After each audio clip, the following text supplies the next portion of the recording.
Good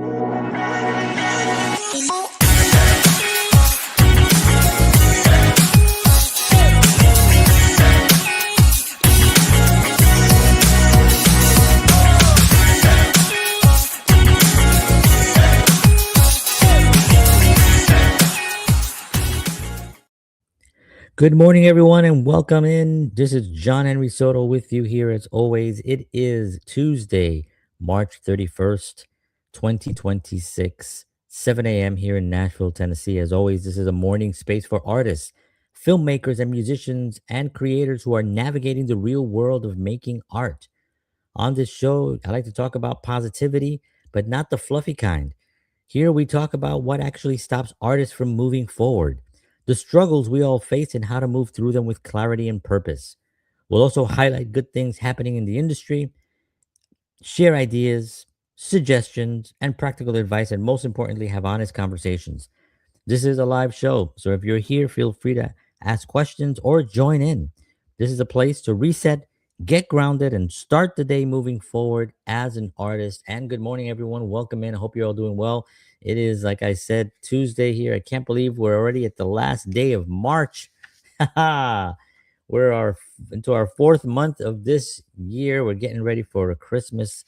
Uh, at this point, it's going by fast. So please enjoy every moment because, man, I tell you, it flies by. And if you have kids and when they drive you crazy, take a step back, take a deep breath, and realize that at some point you're going to wonder, where are they and have they called?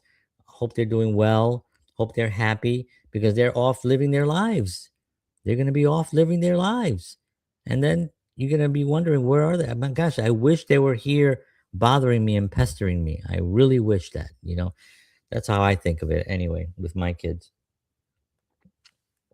But I hope you're doing well out there. I got a little spot on my glasses here, which is driving me bonkers.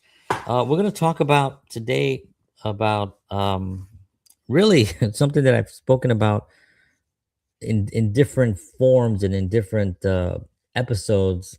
And it's basically having people set boundaries on how they treat you, or at least understand what you bring to the table. And how do you set a good example in order to continue to be respected?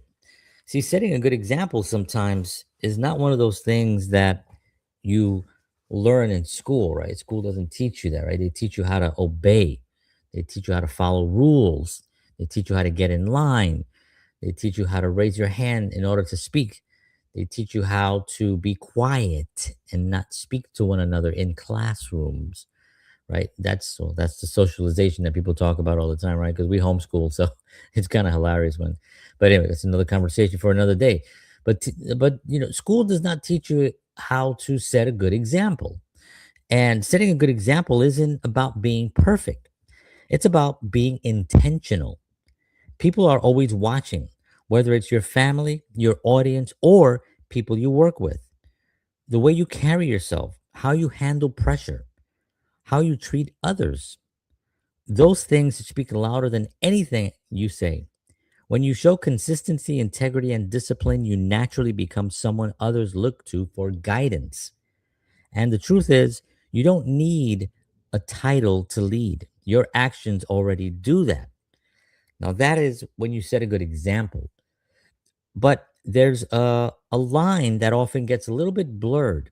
And I want to read something that I've read here before. I've covered this extensively here. This is from The Way to Happiness, a common sense guide to better living.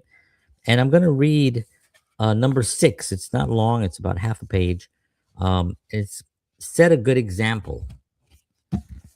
And he says here, there are many people one influences. The influence can be good or it can be bad. If one conducts his life to keep those, I'm sorry, I'll do that again. If one conducts his life to keep these recommendations, one is setting a good example. Others around one cannot help but be influenced by this, no matter what they say. Anyone trying to discourage you is trying to do so because they factually mean you harm, or are seeking to serve their own needs. Deep down, they will respect you. Your own survival chances will be bettered in the long run since others' influence will become less of a threat. There are other benefits. Don't discount the effect you can achieve on others simply by mentioning these things and setting a good example in your own right. The way to happiness requires that one set a good example for others. So this is what I'm going to talk about setting a good example. Now, I try, oh boy, do I try. I try my hardest to set a good example. Do I achieve it all the time? Hell no. I don't. I fail. I realize, okay, I shouldn't do that. I should have more integrity within myself. I should treat myself better by setting a good example so others can actually be influenced and at least maybe in their lives they might see something in me that may influence them to behave a certain way. Possibly, maybe. That's not my goal. My goal is to set a good example for my children, for my family, so they can at least look at their father and say, well, he set a good example as a father.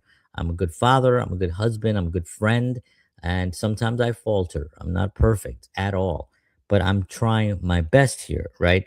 But there's this often this blurred line, this line that gets blurred, especially for people who care deeply and want to do right by others.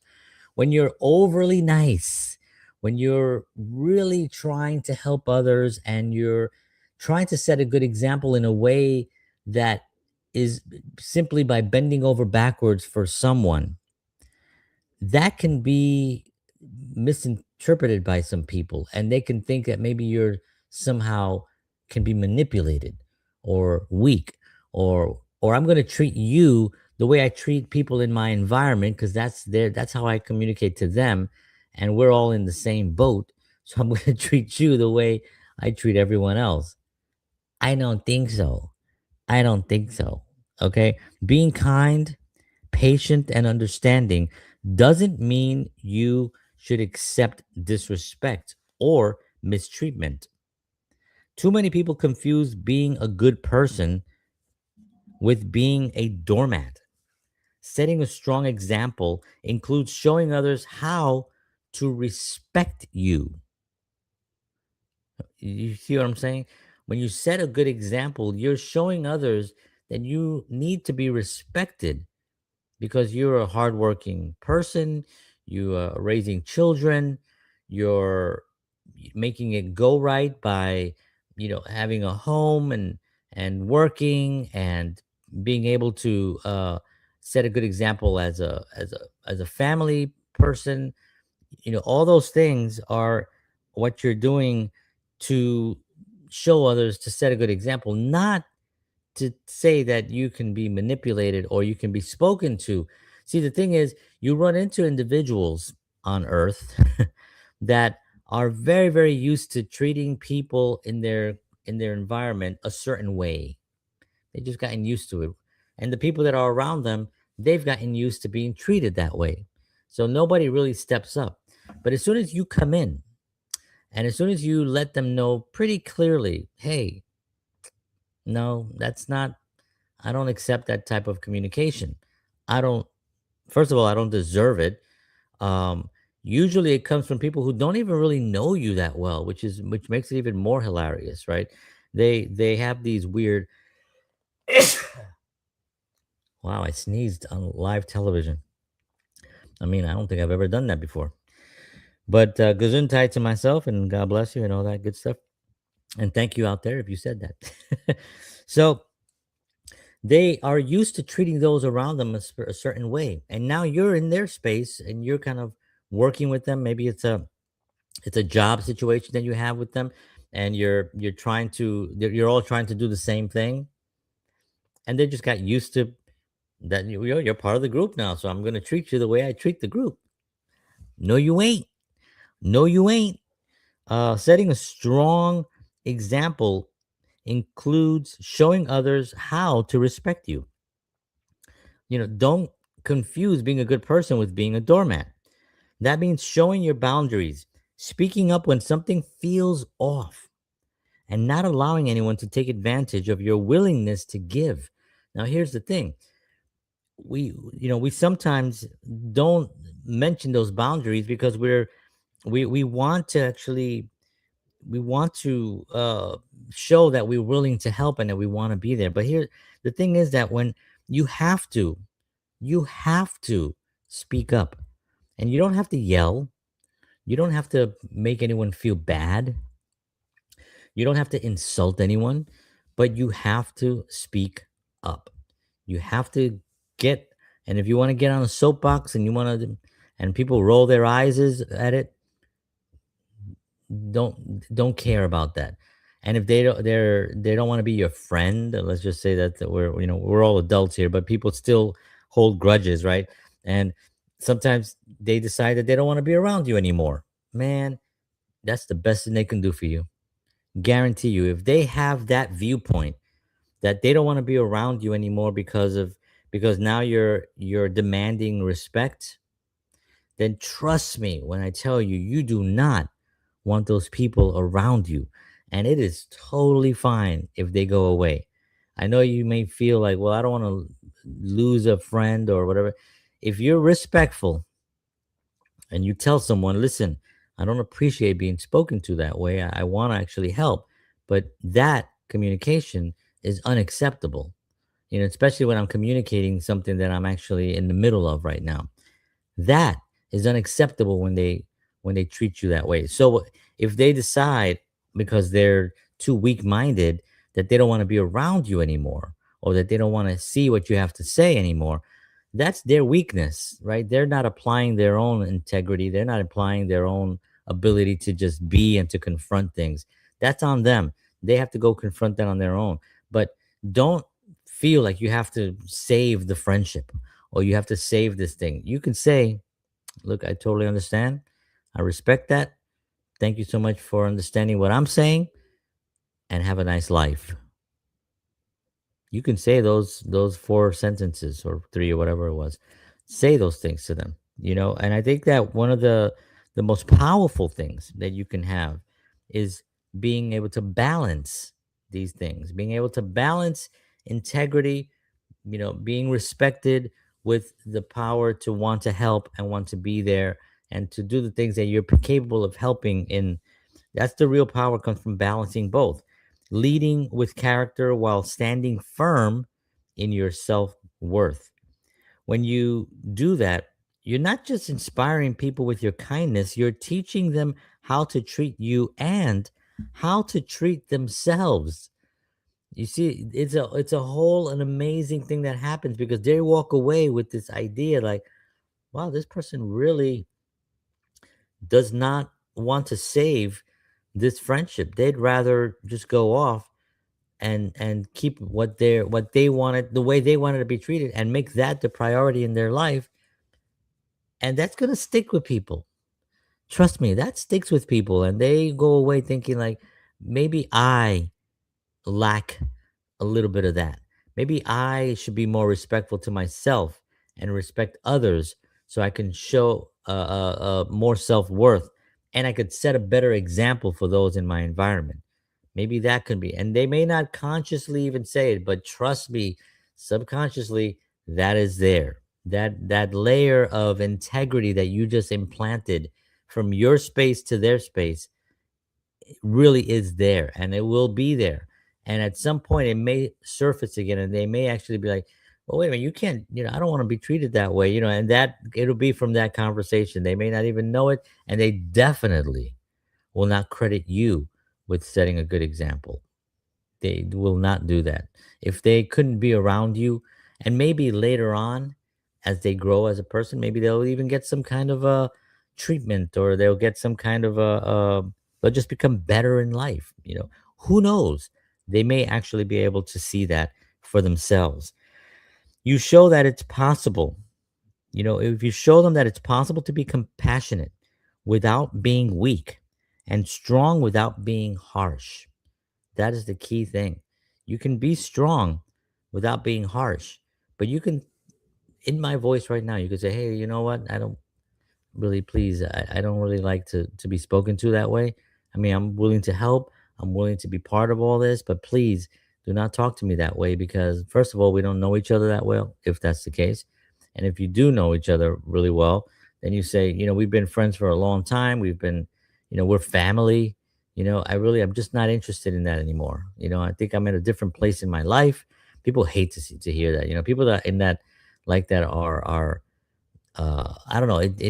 I don't know what it does, and I don't even really try to say that anymore because I think that it makes people feel like you're trying to say that you're better than them and that you've reached a place that they haven't reached yet or something.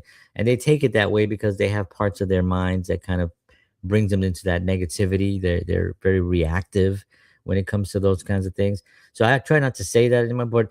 But like right now in my life, right now I'm in a completely different place in my life than I was a year ago. I'm in a much better place. I'm much happier. I'm more confident. I'm doing more things that I want to do. I'm helping more people than I've ever.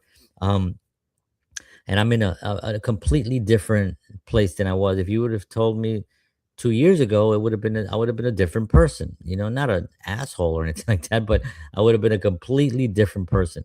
And I think that having that understanding of where you were to where you are, and I've done shows like this in the past as well, where I've talked about this. I think it's extremely important to sit down in the mornings and take a second. I do it every morning. And usually when I'm doing my stretches, I find I look at where I am. I focus on where I am. I try to come into present time with my stretches. With cracking my back, cracking my neck. Wow, that was all really loud. I don't know if you all heard that, but I really get into a straight. I take my deep breath. I do 3 deep breaths, right? In through the nose and out the mouth, right? You do 3 of those every morning with your stretches, and during that time, it takes you maybe I don't even know 50 seconds, 1 minute if you're slow getting out of bed.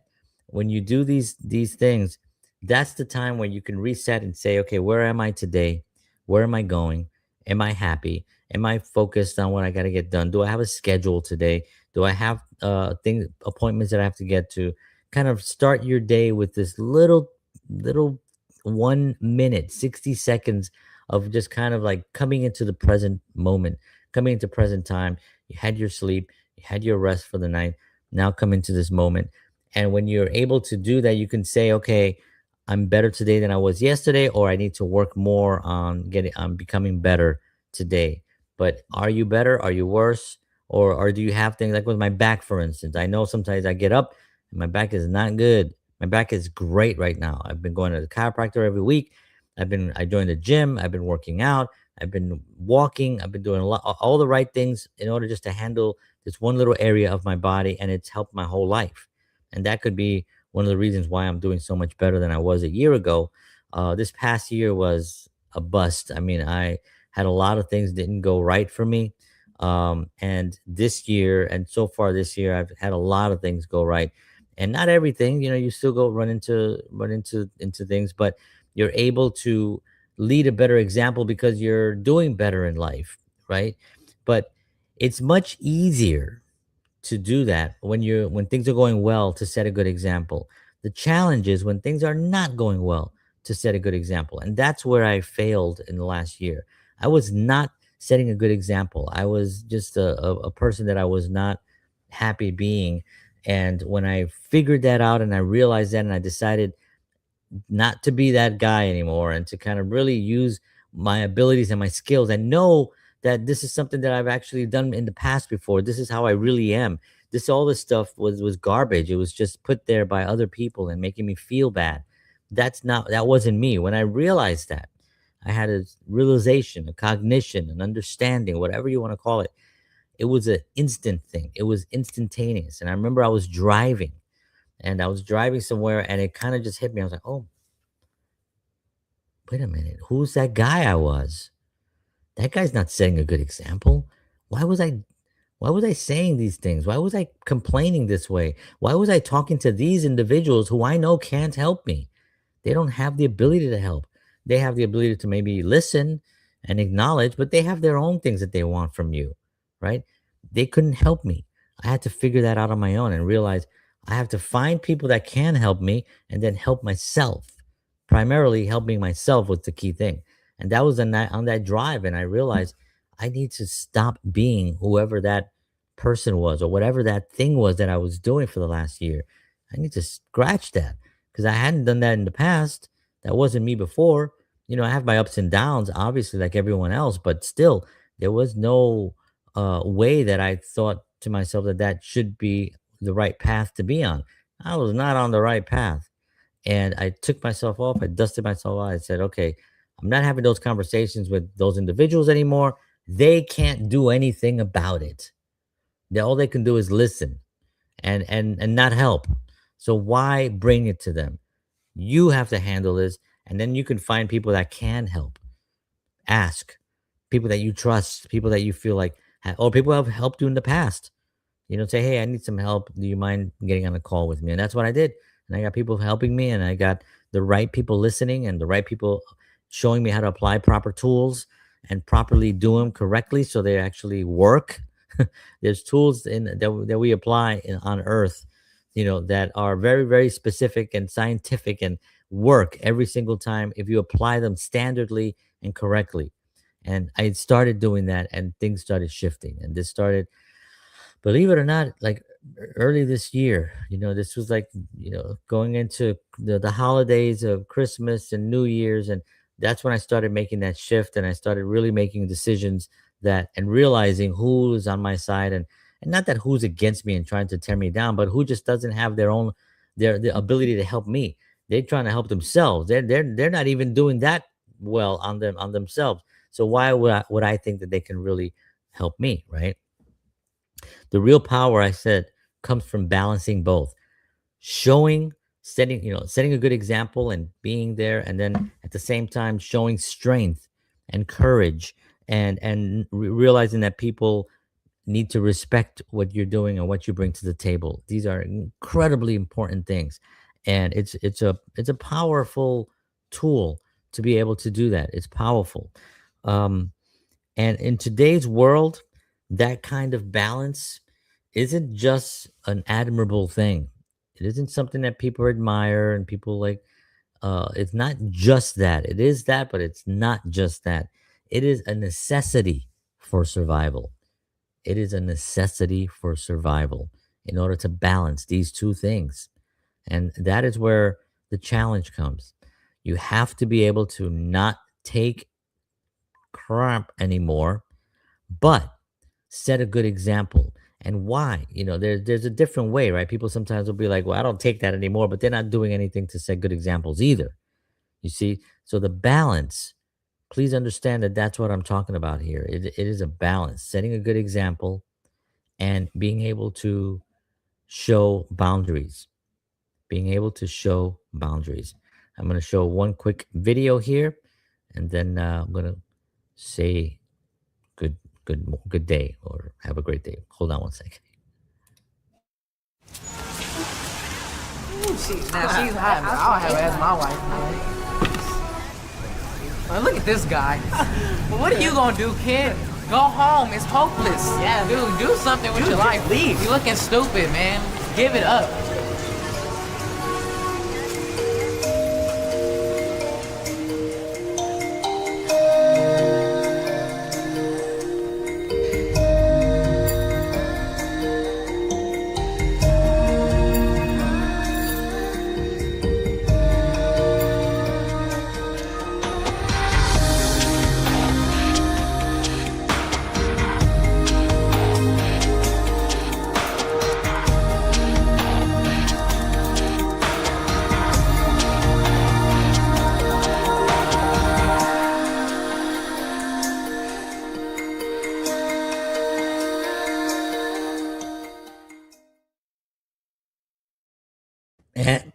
And there you have it. Set a good example. As always, this is from The Way to Happiness, a common sense guide to better living. If anybody's ever interested in getting your own booklets and your own thing that you can go to right here, go to thewaytohappiness.org. Order your books. They come in. There 21 precepts on how to a common sense guide to better living with 21 precepts in there, and I use them all the time. As you can see, today's show was not really about the way to happiness, but it came up because I realized, oh wait, this is actually part of what I'm going to talk about today. So there you have it, ladies and gentlemen. Thank you so much for joining me this morning. As always, I really appreciate you all that watch this and engage with me and stuff. I really appreciate it. And I will see you all tomorrow morning, 7 a.m. Central. And take care of yourselves. God bless you. Take care of each other. That's really a big deal as well. Take care of each other. We're all we got on this planet here, and we have to try to clean it up and make things better for the next generations to come. Take care of yourselves. God bless you all. And as always, peace.